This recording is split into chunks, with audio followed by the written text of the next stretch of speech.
What up mga solid subscribers, no? So ngayon guys, ang papanoorin po natin ito yung kay Ogie Diaz guys, no? So marami ditong nakikita ko sa newsfeed, no? Nagsasabi nga na bakit daw ganun si Ogie Diaz, no? Ganun. Nakikita ko lang to guys, nakikita ko lang to sa mga sa mga posts, no? And sa ibang mga social media platforms guys, no? And nahiwagaan ako anong meron dito, no? Ito na yung kay Ogie Diaz daw, and parang may sinabi siya tungkol sa Bini. Hindi ko talaga guys alam, hindi ko lang alam kung talaga kung meron. Pero panoorin natin maigi, baka misunderstood lang na iba. Pero kung ano man is baka sobrang solid talaga na kay Ogie Diaz, kailangan mag-sorry. Hindi, joke na. Panoorin na lang guys. So without further ado, let's all watch this. Let's go, ito na guys. Eh kuya, cake mag-sold out. Meron kang isang sold out. Sold out concert? Yes kuya, 2 hours pa lang sold out na. 2 hours pa lang sold out na? Oo. Meron bang ganon? Yes kuya. Sinong concert performer yan? Sinong singer yan? Itong Bini kuya. Bini! P-pop girls. Sabi ko kuya, hindi mo pala yun. Meron ka nung tangan. Sabi ko. Ano ba yun? Hindi mo pinuntahan. Oo. Ano? Oo, hindi ko napunta ang press ko yun. Ah! Okay, in fairness, diba? So may press con dapat, pero tapos dapat pupunta si Ogie Diaz, no? So, yun yung naging issue. Pero hindi na alam, panoorin pa natin. Sinabi ko dito, Oo. o challenge sa kanila yun. O, sabihin niyo, di ba? Tinan mo, first 2 hours ng ticket selling sold out agad. Wow. O, ako yung bumabati sa Bini. Siyempre, yan ay Starmatic Talents niya. Yeah. So, lahat ng mga staff ng Star Music, may binabati ang Bini. Kasi, Diyos ko, ibig sabihin, malakas sila ang Bini. O, pasensya na, hindi. Siyempre, sinabi ko naman talaga yung totoo. Hindi ko sila kilala. O, ngayon kilala ko na sila. Bakit ano nangyari nun guys? Sayang, no? Hindi ko alam kung anong nangyari dito guys, no? Bakit parang ano si Ogie Diaz anong ginawa niya? Hindi ko alam talaga kasi, no? I think that pala sa live ko ginawa to. Para makapag-usap tayo guys. Pero comment down below guys kung gusto ko malaman kung anong nangyari. May research ko yan. Oo. Ano alam sa kanila? Ni-research niya. Yung kanilang kanta. Oo. Ano? Yung salamin. Salamin. Ano sa lamin? Mahiwagang salamin, kailan ba nila aaminin? Cringe guys, cringe. Pero at least, grabe talagang ni-research ni Ogie Diaz talaga tong salamin, no, ng Bini. Talagang dito may kita po talaga guys na-out pala yung preview. Na talagang sinusuportahan niya rin ang Bini, no. Talagang parang pinush niya lang kung ano yung pinaka kaya pang gawin ng Bini, no. And ewan ko, parang isa rin yun sa mga kasi may mga people groups na gano'n, like dumaan sila sa bashing and then ginawa nila motivation yun, no.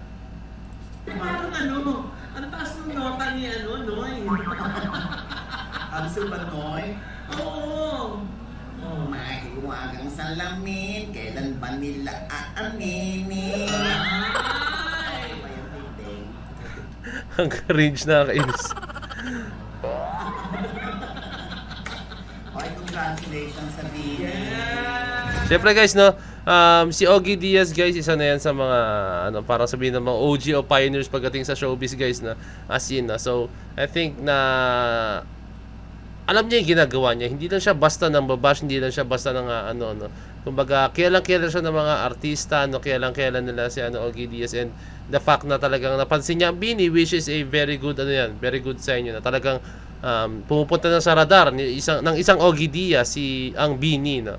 Pero yun nga, I think may dahilan kung ba't nagalit ang Blooms, ba't sila nagalit. Hindi ko lang sure guys hindi ko sure kung Blooms po talaga yung nagalit or what na hindi ko lang, baka casual fan lang yun na hindi na alam guys, no. Kaya dapat pala hindi ko binanggit yung Blooms, no. Pero syempre ang fans ng Blooms ng Bini is Blooms talaga, no. Bongga. Naman pagkatapos natin, alam mo, binash ako dun sa Twitter o sa X. Ayun nga. Mga fans. Ang tawag pala sa mga fans ng Bini ay Bloom. Ayun, buti binanggit niya. Tama ba? Bloom. Yes, tama. Mga Blooms, oo. Ayan, binash ako. Ay, ano yan? Mga Blooms, oo. Ayan. Sabi ni J3, first Liza Soberano and now Bini. Laugh out loud, Ogie Diaz is just a freak not... Ayun ba? Hindi ka na basahin yan, guys. Ano ba yan? Bullshit. Hindi ka na basahin. Dahan-dahanin ko na nga muna. Sabi ni Jo, God, please take away all of Vinny's suffering. Yata to. Give it to Ogie Diaz something. Binash ako ng binash kasi Sabi ni Andy, good morning. Except kay Ogie Diaz. Kama will catch you. MC Bini Ping. Ogie Diaz, you'll get the Bini karma. bakit hindi mo kilala ang Bean? Ali, Bini, Itlog. Ano ba? Pangalan mo, ano ba yan? Bini plus 1, Blooms plus 1, Ogie Diaz minus 1, James Matthew minus 2. Bean. Kasi, Ons, Bini, do be replying to mga China. Bini is piping hot right now and they're trending naked red lines. Si Ogie Diaz niya, please do not engage with mention in them from the clicks. Ano bang ginawa ni Ogie Diaz, guys? Jarizo, let's stay that way. We don't need like Ogie Diaz to write Bini's fame. Okay, based more words about mga China. hindi naman ako James. Pichi, ba't naman po ganun Sir Ogie Diaz? Pwede naman sabihin na di kayo naimbitahan. So what's wrong with Secretary Kim? Bakit po i-mention ang Bini? Ganyan nakawatingin sa kanila. Yes, di pa sila tigat. Maybe wala pa sila standard nyo. Ano meron sa Bini Ogie Diaz? Parang vlog siya ka muna lagi mention sa Bini. Ay! Ano ba yan? Munti ko mabasa yung mga ganyang comment. Gumagawa ka naman tayo kung Bini ngayon. Ganito. Okay, always attacking my favorite girl. It's first live siya no Bini. Ay, tama ka na. Kayong Jensi, kilala niyo yun. Ngayon, magtatanong ako sa inyo ng mata. So I think dahil yun sa hindi yung press ko na hindi yata siya naimbitahan or hindi siya nakapunta. Tingin ko doon yun Hindi ko lang talaga sure kung ano pinakapunot dulo or naging dahilan nun. Pandang artista. Pag sinabi niyo sa akin hindi niyo kilala, ma-offend ba ako na? Siyempre, hindi yun naabutan. Oo nga. Ay, tama. Sa bagay, may point naman si Ogie Diaz doon, May point siya doon, Like, yung generation, guys, Like, kunyari, ako nga, yung pinapatugtog ng AirPod ko, hindi ko kilala, pero si Ogie Diaz kasi, syempre, panahon niya, kailan niya yung mga tugtugan pero yung mga ngayon, hindi siya nakakasabay na. Pero syempre, ako ewan ko lang guys since si Ogie Diaz is working from this kind of industry guys, dapat alam niya yung mga bagong mga lumalabas na artists, mga groups, dapat alam niya kasi diyan yung niya paano ba i-explain to? Diyan yung career niya nabubuo like sa ganyan, yung mga issue and then yung mga actually nag-workshop din siya, actually nag-train. Pagkakalam ko actually nag-train ng mga artists So ayun guys I think dapat knowledgeable din siya Para sa akin hindi excuse 'yun. Para sa akin lang guys this is just my own opinion Hindi excuse 'yun kasi diyan ka sa industry na yan.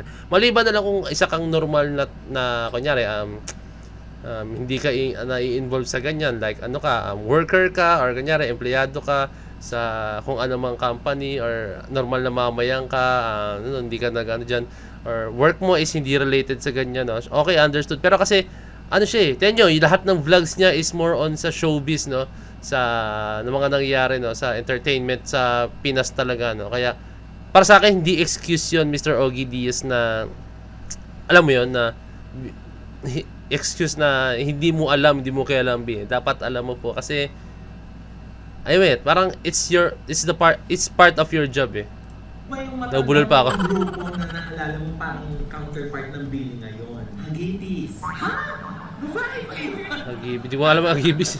Hagibis. Di ba kung sinabi mo, yung Hagibis, pakilala niyo. Sino po yun? Ma-offend ba? Kasi natural, hindi nyo naabutan yun. Katulad ngayon na naabutan naman natin yung Billy, kaya lang hindi natin syempre sa edad po namin. Yeah. Kuya, ba't ka nag-i-explain? Doon ka sa presinto ng paliwanag. Pero bago ko pumunta ng presinto, isinga mo muna yung sikulo. Pero hindi ka naman galit sa Billy. Ay, ba? Kung gagaling sa Billy, wala nang ginagawa masama sa akin yung mga bata. Yes. Malay mo, one of these days, ma-meet ko sila. Diba? Di ba patiin ko sila na you made it, guys. Yes. Kasi yun naman, syempre dapat gawin yung challenge yung, ay, hindi tayo kilala ni Ogie. Pues, gumawa tayo ng paraan, ng pangalan, para makilala tayo ni Sir Ogie. Malay mo. Na kayo. Malay mo, maimbita mo sa Ogie Diaz Inspires. Bakit naman hindi? Ay, naku kuya, paano ko sabihin sa'yo, ngayon pa, hindi ka na namin kailangan. Ano ba gano'n?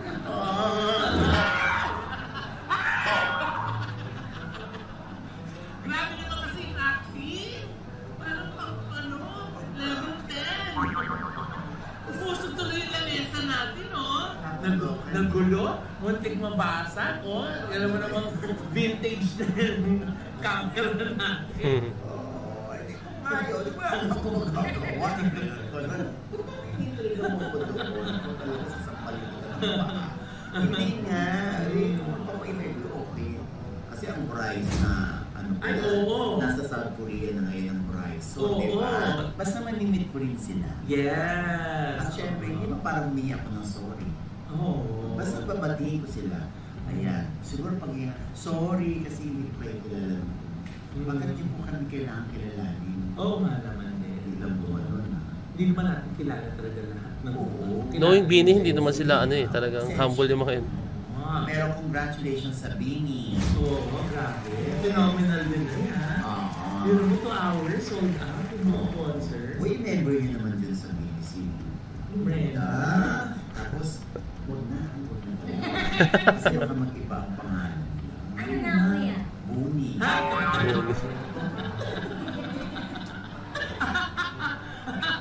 Oo nga, bakit maganda? Ayan. Uy, pero ito na, sobrang ganda. Ganda-ganda. Ayan, Catherine Bernard na. Iba na yan guys, no? Content ba na? Joke lang. So, ayun guys, I think, ayun lang. I think I will stand sa sinabi ko, no?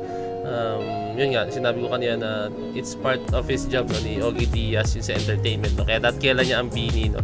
Pero I think pwede rin kasi hindi po pasok sa radar ni Ogie Diaz. So, alam mo yun, like, sino ba yan? Ba't kailangan kong ano yan? Di ba? Parang gano'n. No? So, ngayong umaangat na ang Bini, I think pumapasok sa radar ni Ogie Diaz. No? So, ayun lang. Ayun lang masabi ko doon. No? So far naman, guys, nothing negative naman na nangyari. No? Maliban na lang kung meron talaga eh. Gusto ko malaman kung anong meron doon eh. Comment down below nga, guys, or link. Gusto ko makita kung anong nangyari. Ba't nagkaganon? Nagalit talaga ang mga fans ng Bini. No? So, ayun lang. So, ayun guys, no? Sana mag-ingat tayo. Spread the good vibes tayo, guys. No? And, ayun. Stay healthy and be safe. Let's go. So, yun lang. This is Point of signing out. Peace. Let's G.